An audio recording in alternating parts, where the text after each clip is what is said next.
Greetings. Welcome to the NASCAR and NBC Podcast. I'm your host, Nate Ryan, joined today by NASCAR and NBC analyst and NASCAR Hall of Famer Dale Jarrett.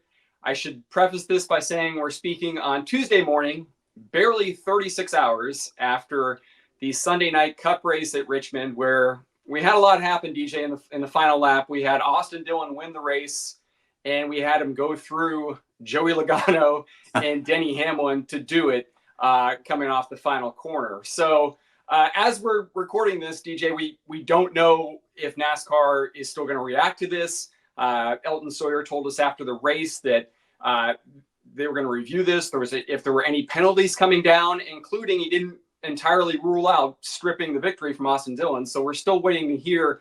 And NASCAR declared the victory as a good one, but we're still waiting to hear if there are other potential post-race penalties, both for Austin Dillon, for Joey Logano, for burning out in Austin Dillon's pit after the race because he was angry. We're still waiting to hear if there'll be any repercussions on that. We may hear about that today, but obviously we've got you here now. You weren't at Richmond, DJ, but I know you watched it from afar. So let's just start with the obvious question. What did you think of the final lap in overtime at Richmond Raceway, Austin Dillon winning, and Denny Hamlin and Joey Logano in the wall? Well, I mean, there are so many different thoughts as I watched it happening. I'll have to say it wasn't unexpected as I watched them go into turn or down the back straightaway as to what might happen in going into turn 3 with Austin Dillon, who did a just marvelous job all day with his car and into the evening. Clearly had the race won without an untimely caution coming there as after they got the 2 to go. But I expected him to try to make some contact, but in watching it, it looked like I didn't think there was any way possible that if he could get to Joey Logano, I thought he would be so out of control. There's no way that he's going to be able to win the race. But he did get to Logano, obviously.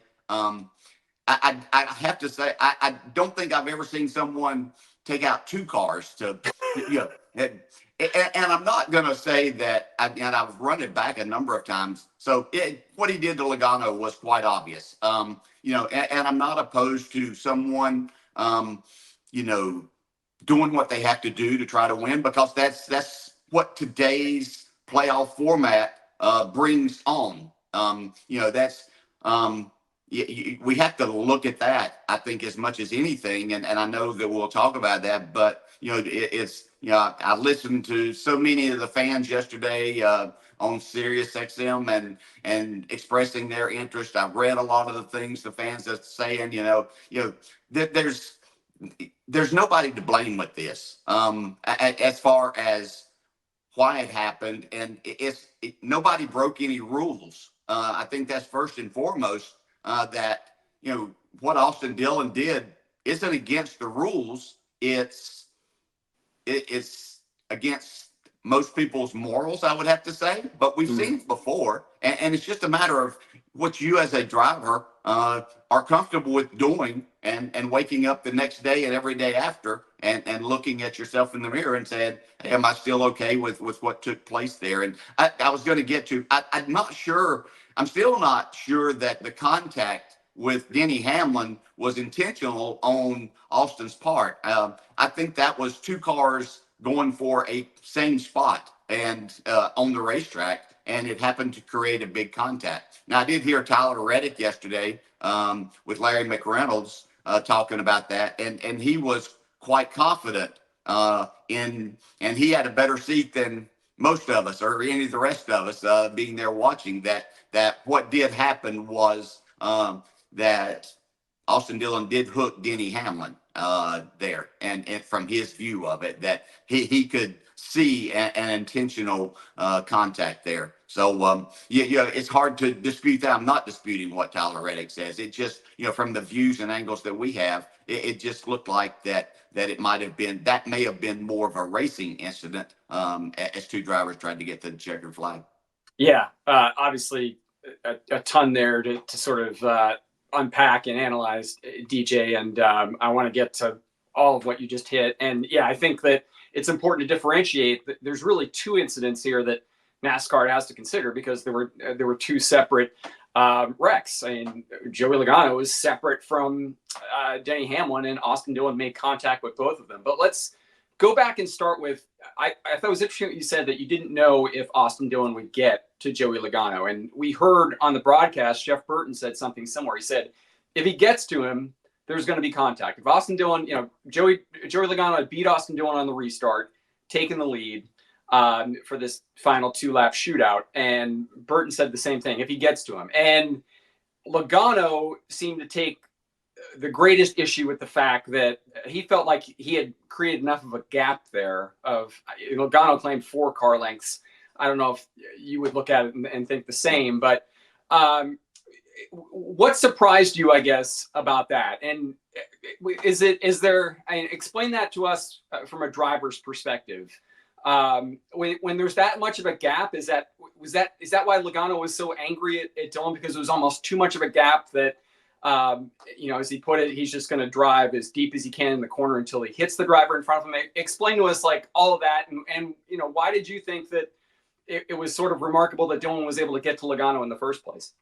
Yeah, I just felt like that, with Logano sitting there in the position, knowing, because he's been in Austin Dillon's position before. And right. I think it was it back to last year that at Darlington with William Byron? I mean, yep. That wasn't exactly a bump and run. And I think Joey alluded to this in his, with some colorful words along the way in his post-race interview, which I totally get too. But I think that Logano thought that he had put enough gap there that there was just no way that Austin was going to be able to make that corner and square up his bumper in that situation, because that's more than a bump and run. I'll give Joey credit that's probably going a little more over the line, but we have seen that. I'm pretty sure that we've seen Joey do that. I don't know. I can't remember the exact distance with he and William Byron, but Joey's had other incidents too. But drivers, we tend to forget those things that to where we were on the other side of it. And hey, I will say, I fully understand Joey Logano, and that's who we're talking about right now, and even Denny, both of them being mad. I would be mad if I were in either one of them situation also. But I think that Joey's whole thing was that, hey, I took the lead fair and square from you on the restart. There wasn't any contact there. He didn't have to do anything. They were side by side, and Joey just got a great launch, which he, when it comes to those type situations, as I was sitting watching that, I thought this is going to be hard for Austin Dillon to pull this off with Joey Logano there. And, he's just a master at those restarts and digging down and digging deep and getting what he needs to do out of himself and his race car in those situations. And I think he felt he had done that, and that he deserved more from that. Not saying that he didn't deserve more, but I think that's where his anger comes from right now, is that, again, a bump and run's one thing, but crashing someone, I think that's the big thing that everybody's going to take away here. If this would have knocked Joey Logano up the track and he lost 5, 6, 8 spots, that's one thing. But it's the actual, wrecking of him to the point that, he's totally out of control. And I didn't think I believe Joey thought that there was I'm pretty sure, I don't know what his spotter said to him, but I'm pretty sure that, he was pretty comfortable at the length. And that's probably what his spotter, when Joey said 4 car lengths, I think it's probably more 2.5. I think even 3 would be a stretch. But I'm sure his spotter, as he's given him the information, 4 probably came to mind as they entered turn 3, letting him know exactly where he was, just in case, because it can be difficult to judge exactly what that distance is sitting in the driver's seat. But I get Logano's fury in this and understanding of that. He's in the playoffs, but it has been a tough year in a lot of ways for Joey Logano and this race team. And they put themselves in position to win again and had it taken away in a way that most drivers would seem to say that that's unacceptable to go that far. Yeah. And, you're right. Joey Logano used some choice words to describe Austin Dillon. I mean, he made it personal.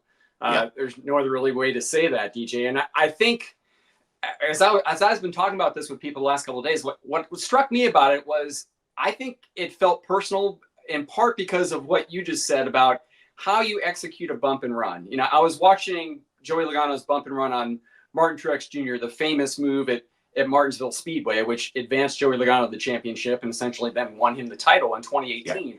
And Logano was maybe not even a car length back, and he kind of just nudged Truex at Martinsville, moved him up out of the way, didn't wreck him, and won the race. Yeah. And obviously, Austin Dillon's move on Joey Logano at Richmond on Sunday was relatively inartful. I think we can all agree that it was not nearly as precise in its execution. And when we see bump and runs done by Joey Logano or Denny Hamlin, you often don't see the other guy get wrecked. Is that maybe a big source of Logano's frustration here that hey, I'm okay if you want to race me that way, but you can't do it in a way in which I end up 19th and you win the race. And I guess, as a corollary to that, DJ, can you do that when you're 3 car lengths back? I mean, could Austin Dillon have done that delicately? Could anybody have done that delicately without the leader wrecking? No, I think that's the difficult part. And if you watch, and I know that you have, and look back, he tried to get to his bumper in turns 1 and 2 as they went into turn 1. I think that Joey got in there a little further, anticipating that. And then Austin didn't get in far enough. And I think that's what brought on Austin's, last ditch effort that, hey, I'm going to drive this as far as I can possibly drive it without crashing myself. And just all he had on his mind was the back bumper of that 22 car. And yes, I think that's the whole thing about what Joey is upset about is that, if he knocks him up and he loses a spot or a couple of spots, Joey's going to be upset still, but not nearly as much as what he is with the way this turned out to where, he's spinning. That's just that's just unacceptable in that way. But if you look at, as you just pointed out, there's no way that Austin could have gotten in there and judged enough to where he said, okay, I'm just going to move him right here. That is so hard to do because he was at his last effort right here. So he knew that he just had to get there as hard as it was. And I'm sure that Austin was hoping that when he hit him, it just would take Joey straight up the racetrack, just out of his way. He didn't want to wreck him. He didn't drive in there with the idea that, hey, I need to spin the 22 car out to make this happen. His idea was that I have to get here hard enough to move him out of my way and then execute what I need to from that point. And Austin Dillon said, yeah, I did what I had to do. Playoffs were on the line. He goes from 32nd points to now he's essentially provisionally 13th in points as the lowest ranked driver with a win. He's almost assuredly in the 2024 playoffs. And I think a lot of this obviously is driven by the playoffs, DJ. That's obviously in Dillon's mind when he makes this move. But I was struck by that it reminded me of another incident with the 3 car 25 years ago at Bristol Motor Speedway. I know there's not a direct parallel here between what Dale Earnhardt did to Terry Labonte at Bristol in August 1999 and what Austin Dillon did to Denny Hamlin and Joey Logano at Richmond in August 2024. I mean, for one, there's 2 drivers here as opposed to 1 as the one was with Earnhardt. But rattling Terry Labonte's cage, as Dale Earnhardt infamously said that he did in August of 1999. Can you draw any parallels? Are there any comparisons to that, or any bump and run moves on the last lap that you've seen over the years where the leader ends up wrecking? I mean, is what Austin Dillon did to win a race on a short track all that much different than what we've seen through 76 years of NASCAR, playoffs or not? No, we've seen it. I think that's the thing is that, we can go back and my memory will take me to some, but not all by any means of things that we've seen over the years, and you have to say, again, I'm not saying that what Austin Dillon did was right or wrong. It's not up to me to judge that, but we can discuss it as to what we have seen what we think is the right and wrong thing to do, and certainly we have, and you pointed out a perfect example of that. And anytime, we've seen a lot of bump and runs, and just drivers moved up, they lose a spot, 2, 3 at the most, and the driver that got moved is mad. I think that Jeff Gordon did it to Rusty Wallace going into turn 3 at Bristol many years ago. But I think that's an acceptable short track move that, even though you're not happy about it, if you're the leader, I had it happen right there at Richmond. We weren't coming to the checker flag, but we were coming to the white flag. And it actually happened to be the first time that we ever stopped a race in 1998, red flagged a race that was going to finish under caution. And but anyway, it was Terry Labonte. And you brought up that Earnhardt moved him in 99. And in 98, Terry moved me out of the way. Didn't wreck me. I finished second in the race. I was not happy about it, but I understood what he was doing and why he did it.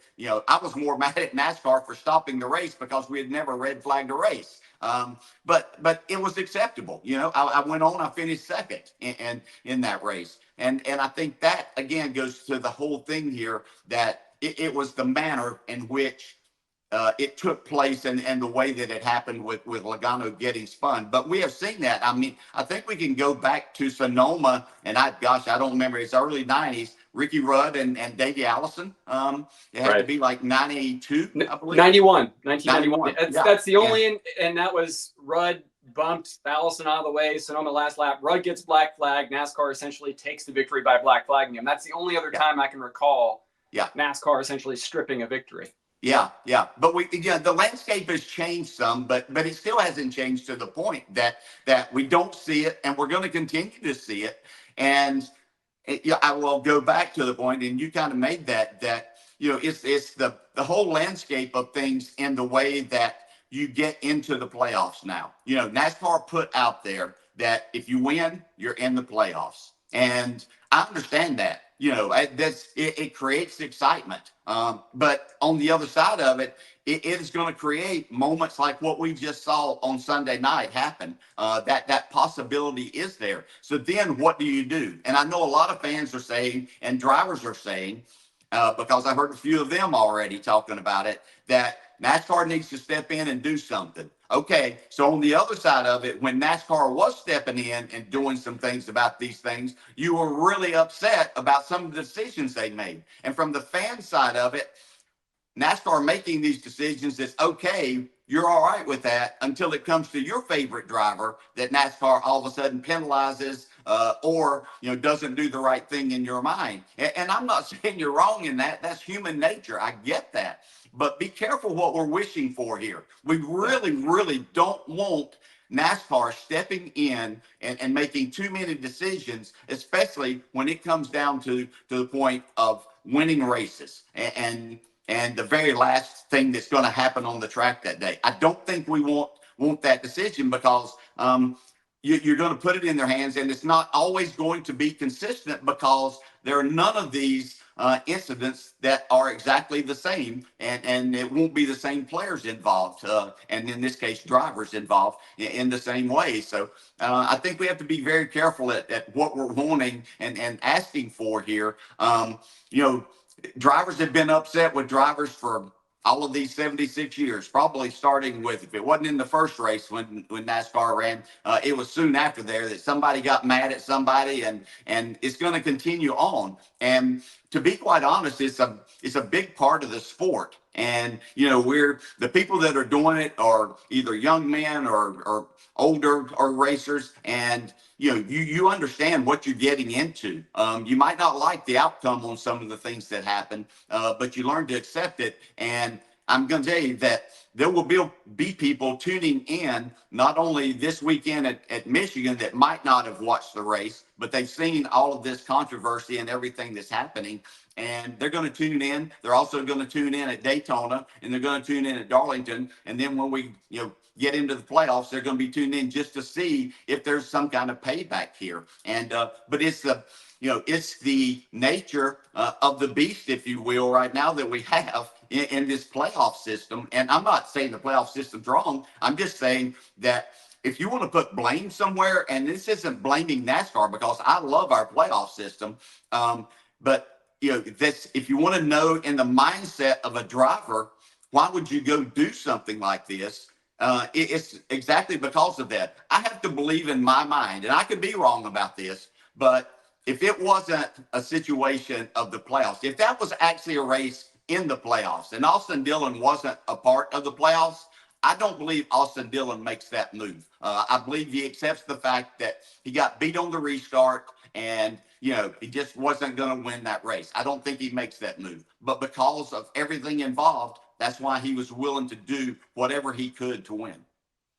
If I hear what you're saying correctly, DJ, it sounds like Dillon's move on Logano is essentially within bounds. Like if you want to try to take somebody out on the last lap for a win and it's the leader, that's probably, I think NASCAR has established that precedent that's essentially legal. To your point, there's no rule against knocking the leader out of the way on the last lap to win a race. I think where it gets interesting is what happened with Hamlin. And I think that's where we're hearing some drivers, Tyler Reddick said it about the fact that Dillon made contact with Hamlin's right rear. And, Tyler Reddick said, hey, I've been threatened with suspensions for hitting a guy in the right rear. We've seen NASCAR suspend drivers, Chase Elliott on Denny Hamlin at Charlotte for knocking him out of the way by hitting him in the right rear.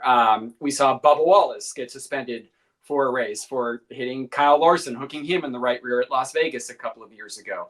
I realize there's a lot to kind of go through here because Austin Dillon is saying, yes, what I did to Joey Logano was intentional. But when he's asked about what happened with Hamlin, he says it was incidental. Like it was in the moment. I wasn't necessarily trying to wreck him. I was just reacting, as he said.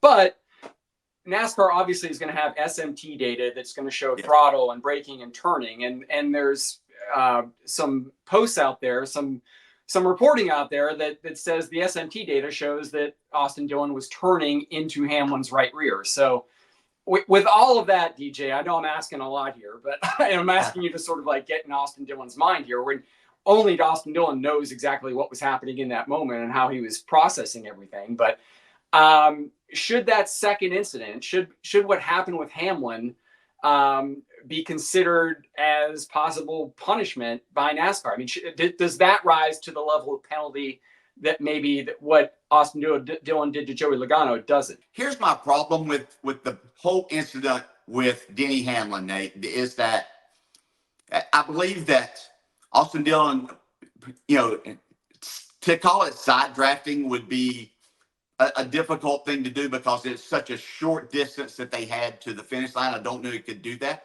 I think that he probably wanted to rub Denny Hamlin.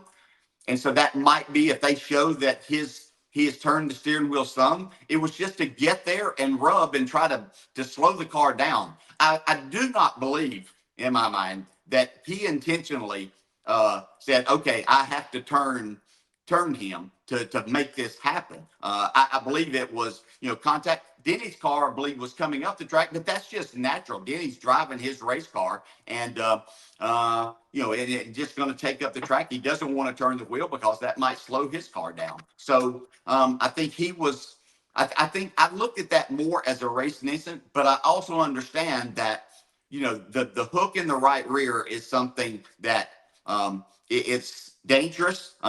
Fortunately, that was on a short track. I think what we saw at Las Vegas between Bubba and Larson, much more dangerous situation with that. And but NASCAR has kind of set a precedent here. So if there's going to be any penalty, I seriously don't think that taking the race win away is an option here. We haven't done that in a long time. And I think that we have allowed these drivers to settle these things. And I hope that it continues with that.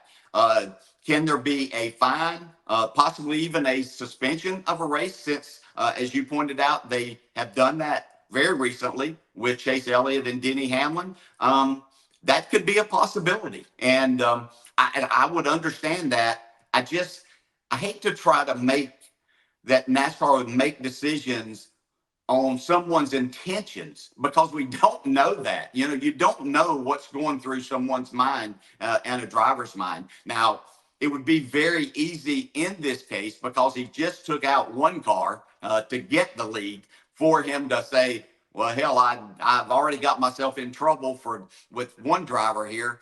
Why not? I have to win the race with this. And so, getting to Denny's right rear, I'm sure he would have rather just doored him and taken him down the track instead of turning him into the wall. But NASCAR is going to have to look at that and make that. I think this is going to be the toughest decision that they have to make in trying to unwind all of this and the complexity of it all.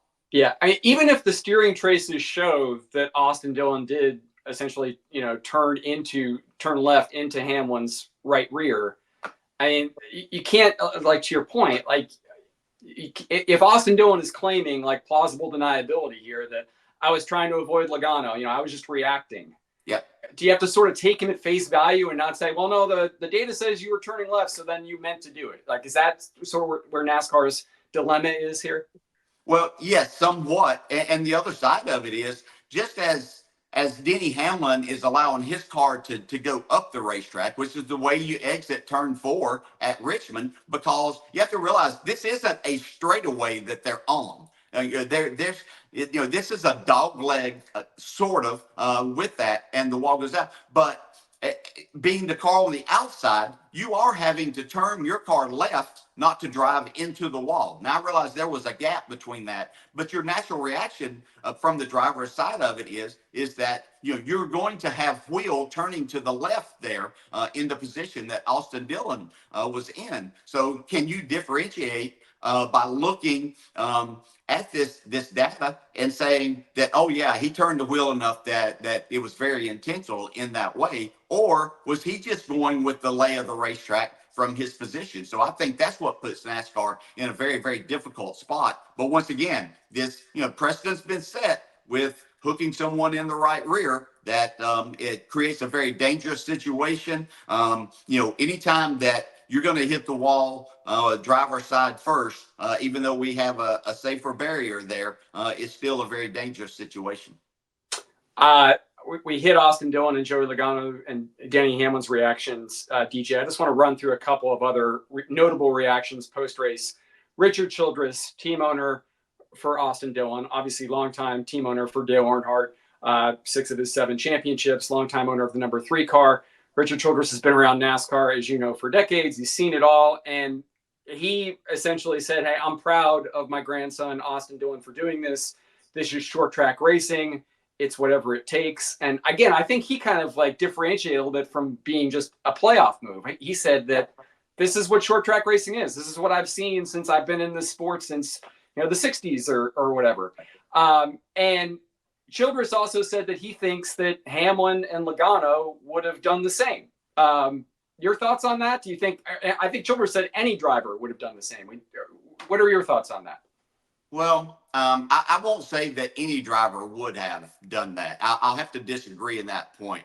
But Richard Childress has been around a long time, seen a lot of things happen. Obviously, he's such a successful car owner, businessman. He just, he's seen a lot of things happen. And, you have to, look back that, he had one of the most aggressive race drivers in his car and helped make his company what it is today in Dale Earnhardt Sr. And, we can't say that what Dale Sr. did was acceptable, but now it's not acceptable because it's someone else. That was just the way that Dale Earnhardt raced. And he literally did race that way all the time. He didn't want to wreck somebody all the time, but he was willing to move you to find his way to the front, and you might only be racing for 4th at the time, but he was willing to move you. He really didn't like to crash people, but a lot of times it turned out that, they might have been on the bad end of that. But I think for, you can't put that I was talking to my son, Zach, about it because he called after the race. And I said,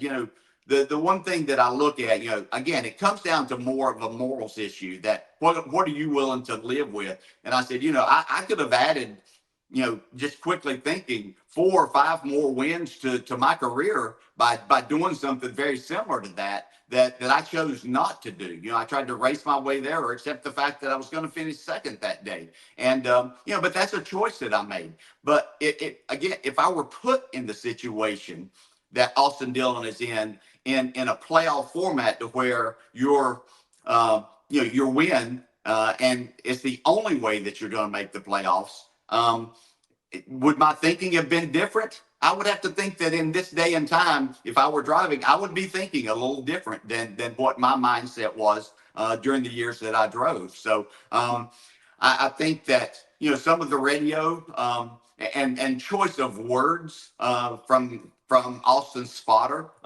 is putting a bad light on the whole situation and putting Richard in a difficult position with the entire thing. But again, we have to just keep going back to the fact that this puts you in the playoffs, and what are you willing to do to make that happen? And Richard is partly right in that Friday and Saturday nights across the country in short track racing, you see people take each other out. And I will have to say that the one thing that I am shocked at, and this is the other thing that I told Zach, is that the one thing that didn't happen was that during watching my dad race and during his days, and I was actually talking to my brother Glenn yesterday about this, and during his racing days, and mine was along in the same time era, that there would have been a brawl. Somebody would have got a butt whipping in that at the end of it, or there would at least have been an attempt at that,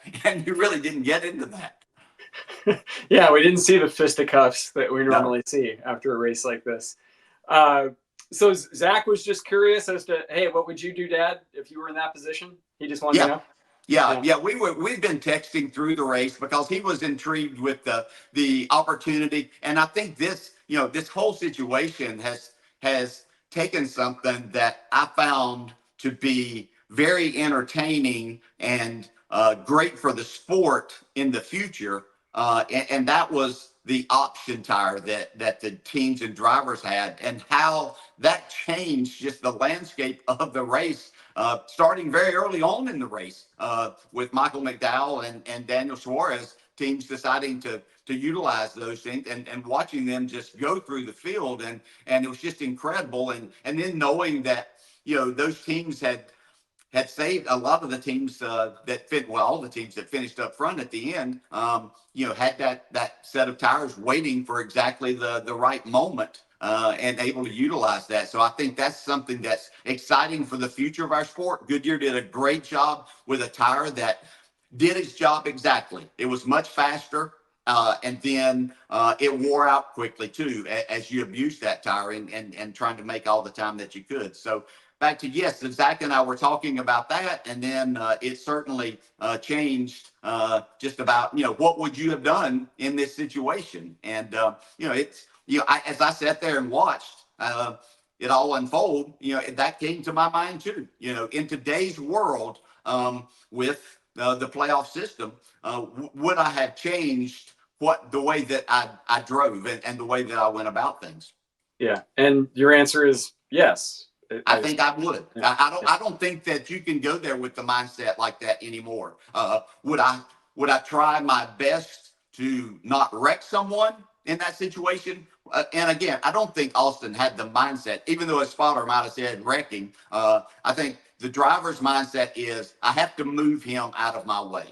Not wrecking. It's not that I want to go in there and just plow through him. But if again, back to his attempt in turns 1 and 2, he realized he didn't get to the bumper. So into 3, this is the last chance that he had. And again, I think that I would have, in today's world, if I were driving, I would have to say I have to do whatever I can here, knowing that there's only 3 more chances left, and probably Austin and his team would be looking at, not that he was thinking about this right at that moment, but Daytona is really their best option, unless they have found something. The speed they brought this past weekend was something we haven't seen from especially Austin's team in quite a number of races over the last couple of years.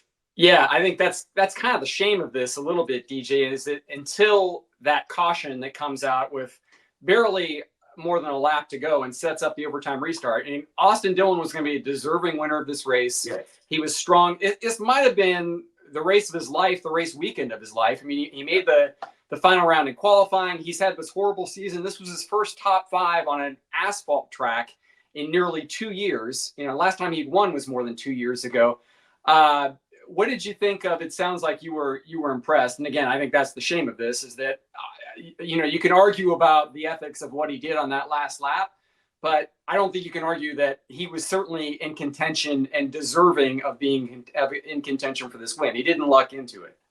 No, did not at all. And as you watch the race unfold throughout the day, and then into the evening side of it, it seemed to be that his car was the best on a long run throughout the day, whether the sun was out as to when they started, and then as things turned off and got a little bit cooler, it seemed that his car was even better. Maybe he didn't have that short run speed, even though he was very fast on the short run. His car didn't fall off as much as others, and that was very impressive. What they did to make such a huge turnaround in the 2-week break. I have no idea.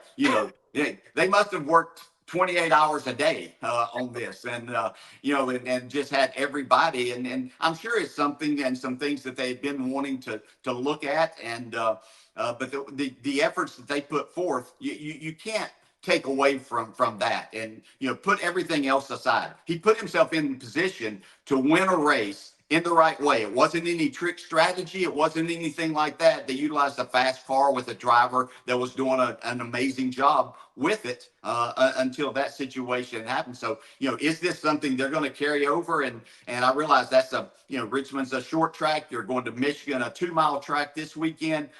Is what they found is that speed, is that something that can take to all of the racetracks as they move forward and try to capitalize on this and be a good playoff team, not just somebody in the playoffs, but something that's going to benefit them there.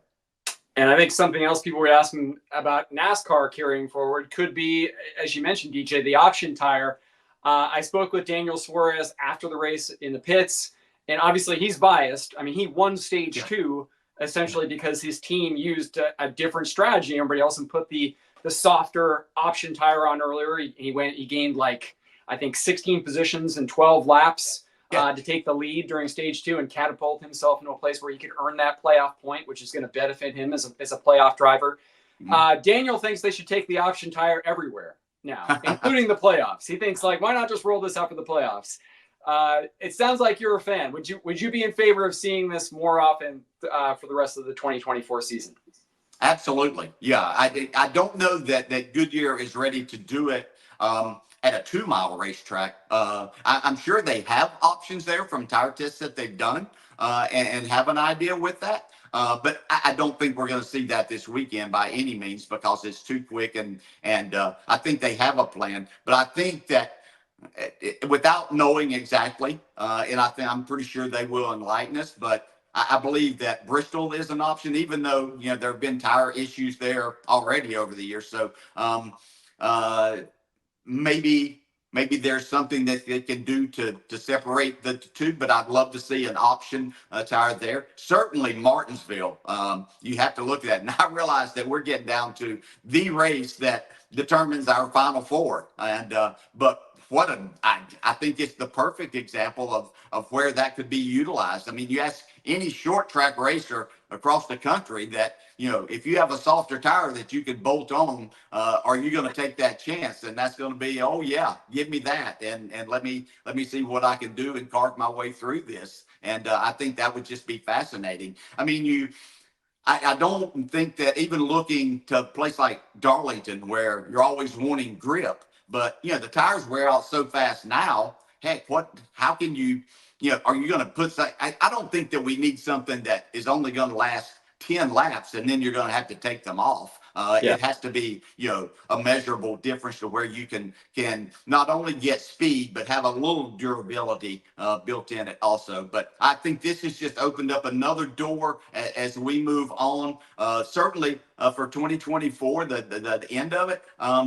Yeah. There's probably somewhere that I'm not thinking about right now that it could be utilized. But I think if Goodyear is prepared and ready, I think that it should be incorporated, whether we're in the playoffs or not. I mean, you navigate through it, and the track's going to be different. They've learned about their cars a lot more from even beginning of the season. If we go back to tracks for a second time, so I'm all for it for sure. Would you be okay with it at Phoenix in the championship race? I would be. Yes. Yeah. I think it just adds another level to it. I'm perfectly fine with that because, if everybody knows it going in, you've had enough time on the tires, in Friday practice at Phoenix to get a good feel of what you have. Hey, I'm all for that. Yeah, and we might end up with a situation. And when you're looking at only 4 drivers that it would mean the most to there, it might set up a situation that we once again have a winner that's not the champion, which has only happened the one time last year. But Blaney was second in that race, so he still ran well. You might find yourself in that position that other cars and drivers are making a difference in the outcome of the race. But I'm all for that. I think that we open it up. Yeah, and I realize there's a small sample size here. I mean, there's Wilkesboro All-Star race, and now we've only got Richmond. But it was interesting to me, DJ, that until that final yellow, obviously everybody put their last set of options on if they had them for the overtime restart. But until that last yellow, it appeared that the top 5 was going to end the race with one option set in the pits. NASCAR and Goodyear gave teams 8 sets of tires, 6 primary, 2 option tires, and Suarez was going to be the highest finisher until that last caution, who had used both sets of option tires. Any thoughts on should they look at more option tire sets? Is 25% of your tires being option tires about the right amount, or do you have any thought on if they should give them more? Yeah, I think that there could be probably the biggest thing that they would look at is that do we add a set there? Just for a late race caution situation that would allow pretty much everybody to be in that situation. Because I mean, quite honestly, if you didn't have those tires on, if you were one of the drivers, I don't even know who ended up with the highest finish. Might have been Blaney or someone that didn't have those tires, or was it Suarez? Suarez, I think, in 10th was ended up being the highest on the practice. Didn't have that. But, I remember seeing before that whenever others put them on in stage 3, I guess it was, that, and Suarez restarted up front and felt like a rock. I mean, quickly. Mm-hmm. And so I think one more set. I don't know that I want to take one away of the regular tire, of the primary tire, but one extra option set would be something to definitely look at. I want to wrap up on Michigan, but before we get there, I just want to leave you with one more thing on Richmond. I mentioned when I was going through post-race reactions, both Paul Wolfe, crew chief for Joey Logano, and Chris Gabehart, crew chief for Denny Hamlin, were very strong with their opinions about, obviously they're both biased because both of them essentially had wins taken away by what Austin Dillon did. But Paul Wolfe said that wasn't a racing incident. Is this not racing anymore? When we lose sight of that, I don't think we're doing racing anymore. It's hard to understand. NASCAR needs to set a precedent here. And Gabehart also said that NASCAR should strip the win essentially from Dillon. But it sounds like what I'm hearing you say earlier, DJ, be careful what you wish for in terms of having NASCAR police the racing. You can't put drivers in boxes where you tell them you have to race this way with a win on the line or a playoff berth on the line. Is that kind of how you see it? You understand where you don't want to be turned into a circus every week, the way I think Paul Wolfe and Chris Gabehart are worried about, but at the same time, you got to still encourage these guys to be aggressive. Yeah, Paul and Chris aren't wrong in what they're saying. I mean, you don't like to consider that that's what racing is. I mean, we've always been a sport and a motorsports organization that this is part of our culture in NASCAR, and that sets us apart from what others do the majority of the time. And when your top level is taking it to another level, I think that sometimes, we're always trying to draw more fans in. And controversy, people love controversy. And when you have situations like that, and there's a lot of people out there that have no idea, what took place up until that point of that last lap and the last corners of the last lap. But, they're intrigued now by that. So do we want to take that right away? But Paul Wolf is a former driver, so he understands what racing is and understands all of that. And I can't disagree with what he's saying. We don't want to see that week in and week out. And here's the one thing that I'm going to say, and I think I'm correct in this and trying to remember back exactly what NASCAR says in the championship race itself, that if you spin someone out to win the race, then there's a good possibility, or it might not even be a good possibility, but if we deem that you did this intentionally, then you're not going to win the championship by doing that. Right. So if you're not going to win the championship by doing that, is it okay to do it to get into the playoffs, to have an opportunity to race for a championship? Yeah, I think that's definitely what NASCAR should be wrestling with, and probably is wrestling with, as they try to untangle everything that happened at Richmond. And now, of course, they move on to Michigan. 3 races left in the regular season, DJ. You got Michigan, you got Daytona, you got Darlington. The playoff outlook has changed dramatically, of course, with Austin Dillon now a part of the field of 16 drivers. You have 3 drivers in on points provisionally right now. Truex plus 78, Ty Gibbs plus 18, Bubba Wallace plus 3. And then just below the cut line right now, Chris Buescher, who had 3 wins last year, right now outside the playoffs. Ross Chastain, who won the season finale last year, outside the playoffs. Both Buescher and Chastain tied -3 below the cut line behind Bubba Wallace. Break down what you see here the last 3 races, starting with Michigan. And this, I would presume, is going to be a wild battle for the last 3 spots in the playoffs. It is. This is the fascinating part of it now, that something like this, when something like Austin Dillon's win takes place, that, it was going to be interesting anyway, even if Austin doesn't, because you're going to have these drivers very close together. And even though there would have been one more spot that you're vying for there. But now we have this, and we're talking about world-class drivers here that are sitting right outside. I mean, it looked like, to me, we can go back 8 races ago, and it looked like, if you would have said, are Chris Buescher and Ross Chastain safe in what they're doing? Yeah, you're never going to say that, they're totally safe, because you don't know what's going to happen. But you thought the way they perform and the things they do, if they just do their jobs, then everything's going to be fine. But Bubba Wallace and his team have stepped up their program, especially with their finishes. He's done a tremendous job at all of these tracks over the last 5 or 6 weeks. And it's just been so fun to watch that and what he's able to do.